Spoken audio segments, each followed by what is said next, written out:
All right. This promises to be one of our most fun episodes yet, I think. What do you think, Meg? I don't know. I'm gonna try real hard. Last time I was real loud and pretty aggressive with my enthusiasm, and I'm gonna try to show you low key Meg instead of aggressive, excited Meg. I We'll see. think at Managed Chaos Podcast, we are fully supportive of, loud, emboldened, excited Meg. So Yeah. we're going to have to see if we can talk about now AI and SEO, which I think is going to be so fun. What do you? It is so fun. It is I so, have see? so many thoughts about this. We have so many thoughts. So welcome to the Managed Chaos Podcast, where we give you the startup business rundown in less time than it takes for you to get to work. I'm Katrina Purcell, and today we have back with us the fabulous Meg Clarke for more SEO fun. Yeah. Meg is the founder of Clapping Dog Media, the creator of Search Party, where she is rebranding SEO to make it empowering, fun, and wildly impactful, while also not staying still in her seat. With nearly a decade of experience helping hundreds of businesses improve their Google rankings, she bridges the gap between complex SEO strategies and practical implementation. She is back with us because AI is sort of turning SEO on its head, and we wanted to give you the latest and greatest. Meg, Yeah. I've been following your LinkedIn. If our listeners are not following your LinkedIn, they should be, because I feel like you are constantly dropping nuggets in between stories of your dog stealing your neighbor's food. But let's talk about how is AI and how are AI search engines sort of upending Google SEO? Where do Well, we I start? hope you guys have a cup of coffee because this is what I'm really excited to talk about. And okay. So this is, and I hate to be so dramatic, but it is what it is. Well, you were just a dramatic person. I am just a dramatic person, but we really are on the cusp of where we were 25 years ago when the internet was just starting to take over. Like people kind of thought, oh, this internet's a cool thing, but really the impact that it had on businesses was absolutely profound. And that's where we are with AI, because where we're going, and you have to kind of imagine it for me because it's a little bit crazy. The searching as we know it with a list of links and you go to different websites to do your research really is gonna be gone. It's dead. I hate to be so dramatic, but it is kind of dead. The way we are going to interact with information in a matter of months, honestly, is a very conversational, give me the information as quickly and cleanly and succinctly as possible. And so our ability to Google, like we Google now and we click on links and we go check out, is gone. So I think right now AI is enabling us to find information quicker, more succinctly, and without us requiring to do the research. Banana pants. It is banana pants. I think so.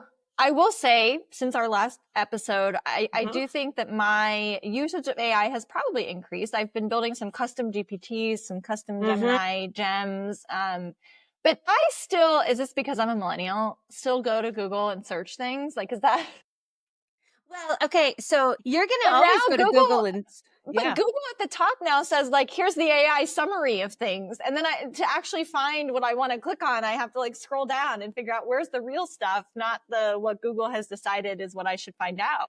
Because I'm such a super SEO nerd and I have, 20, 30 clients that I look at their data all the time, all the stinking time. And, like a year ago, 18 months ago, like it was really important for me to measure how many keywords showed up on page one. Like you Googled this, did you show up on page one?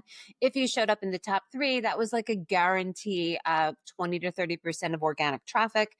And the game was rank in top 3 for as many words as possible.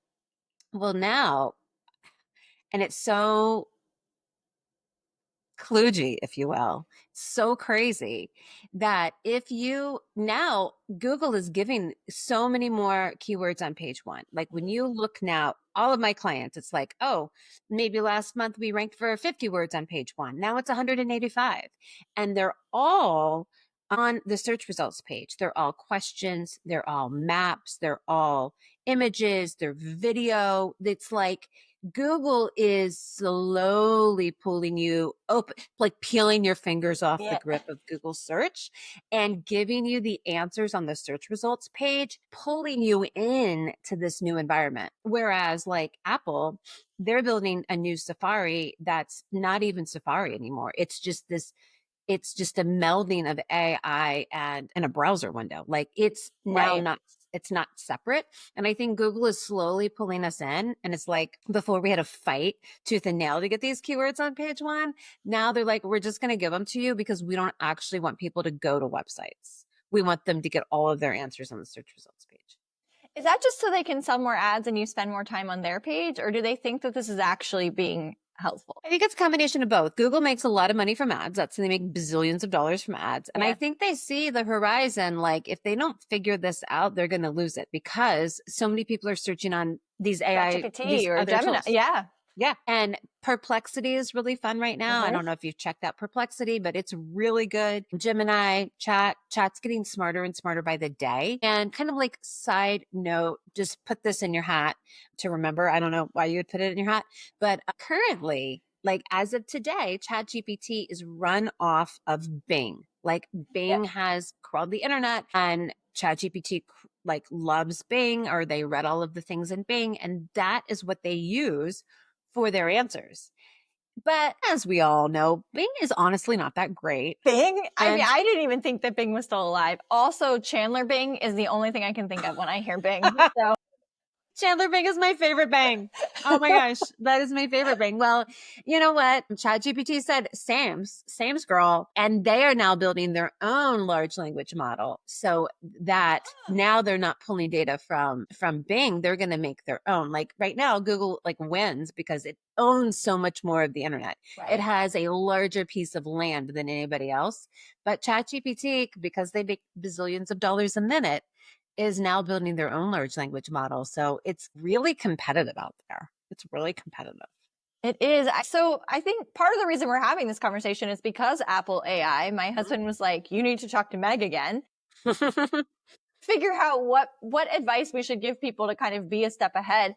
Is it possible to stay a step ahead, or are we just always kind of having to be at the ready to kind of quickly pivot? That's a super great question. Take out your magic 8 ball, and if you could just, let me know. My crystal ball. Well, so, at the very, very beginning, I was like, SEO as we know it is dead. But I actually think SEO is the foundation of where we're going because these AI bots, these programs, chat, Apple AI, they want to give us the best answer. And that's, what we're looking for. So they want to answer your question, whether it's like, how do I make a taco salad? Or what are the restaurants I have to hit in Prague? Or, how much should I feed my dog in the morning? They want to understand and give us the most succinct answer because they want us to keep using it. And right now, Google has kind of cracked the code on how to crawl websites, how to structure pages so robots can find it. So what I think we're going to is we don't have to like always pivot to keep up. I think we need to kind of dig in to being very clear and succinct about who we are, how we help people, how we serve them, the questions we answer, and put that content on our website. And this is just Meg dreaming as if I have a magic wand. But I think what we need to do as website and business owners is make our websites crawlable by not just Google, but all of the AI tools. And they're going to crawl and they're going to read our content and our pages. And so having structured pages, structured headlines that are super clear, like this page is about this, and then having like listicles or answering the question, having it supported by outside websites linking to it is going to be important because that builds authority. And so I kind of envision a world where there's two different experiences. There's an experience for the Google and all the AI bots to crawl that's very text heavy, that's overly informative. And I think that there's an experience that we haven't really seen yet where websites are going to become extremely immersive and experiential and very engaging, almost cinematic. And they are Their goal is to engage the audience and keep them there. It is a fight for attention. And once people get their answers and they're like, oh, okay, this is where I want to go, that website experience is going to be wholly different than it is now. It's not It going to has be to a be up a better level. Yeah. Yes. It's going to be very engaging and kind of keep us there. Like somehow websites are going to capture what TikTok and YouTube has done, like capture our attention so we can just doom scroll for hours. Somewhere in there is where I believe websites are going. So I don't think web designers are going to be out of a job. I think they need to level up. I don't mean to say that in a rude or condescending way, but suddenly it's going to be this combination of beautiful aesthetics, immersive, cinematic, engaging experiences is what we're going to go, is what is going to happen. So I think eventually we're going to have two websites, which sounds wildly annoying, but I think that's where we're going. Well, I think at some point we did, right? If you Yeah. think, I mean, if you think back even to the early days, there were the companies who had just like the one landing page, right? That you would go to where nothing moved on the page. It was just, and then you had companies that were kind of at the forefront that started designing with Flash graphics and think about your MySpace. Think about your MySpace pages. Absolutely. And before Apple came out with the iPhone, people had two websites. They had a mobile version that was just basically a drop down of text heavy page information. And then they had a website. So it wasn't until the iPhone that was like, actually, we don't need a screen. I'm sorry, we're only going to have a screen and we're not going to have a keyboard. Did websites become one? Right. So we'll go, what's old is new. What's new is old. Yes.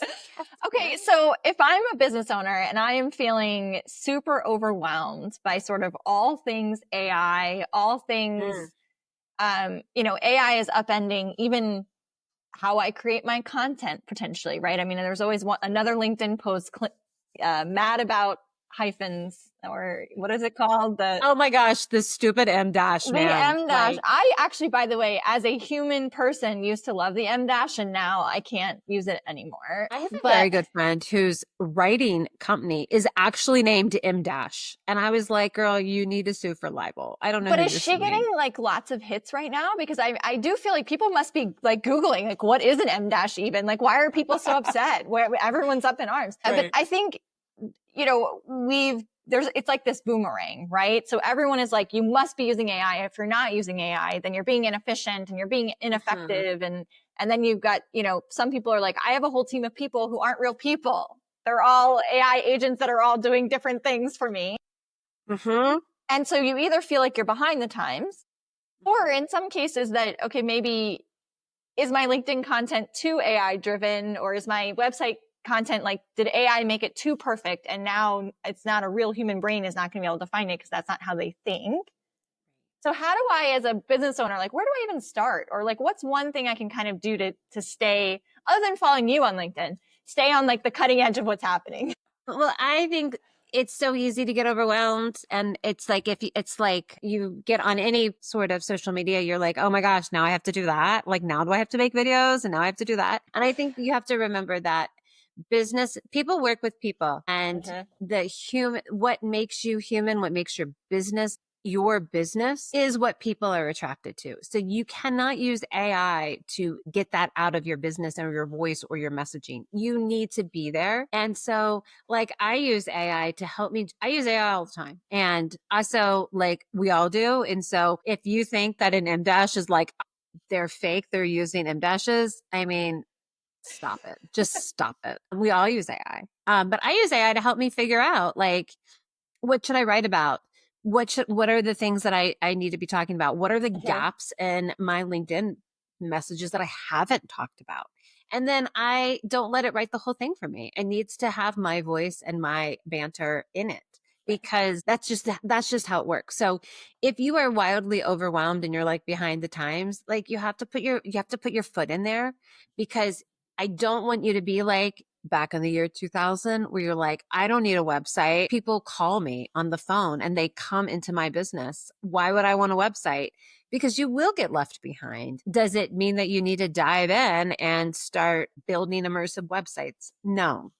but you do need to be super clear on your website, what you do, how you help people. Then you need to kind of keep showing up in one other place, whether it's LinkedIn or YouTube or Instagram. I don't care, but you need to be on multi-platform.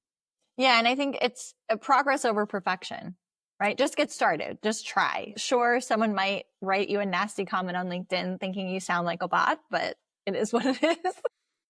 Just write a response that includes like 9 M dashes and we're all good. And then everyone will be fine. Well, Meg, thank you so much for joining us. We are going to put all of your information in the show notes. If anyone has not figured out how to follow you on LinkedIn yet, I highly recommend it. Meg has the best posts. This has been another very informative and fun episodes of Managed Chaos Podcast. Please find us on YouTube, Spotify, or Apple Podcasts to subscribe and follow along on all of our episodes. Yay, thank you. Have a great day.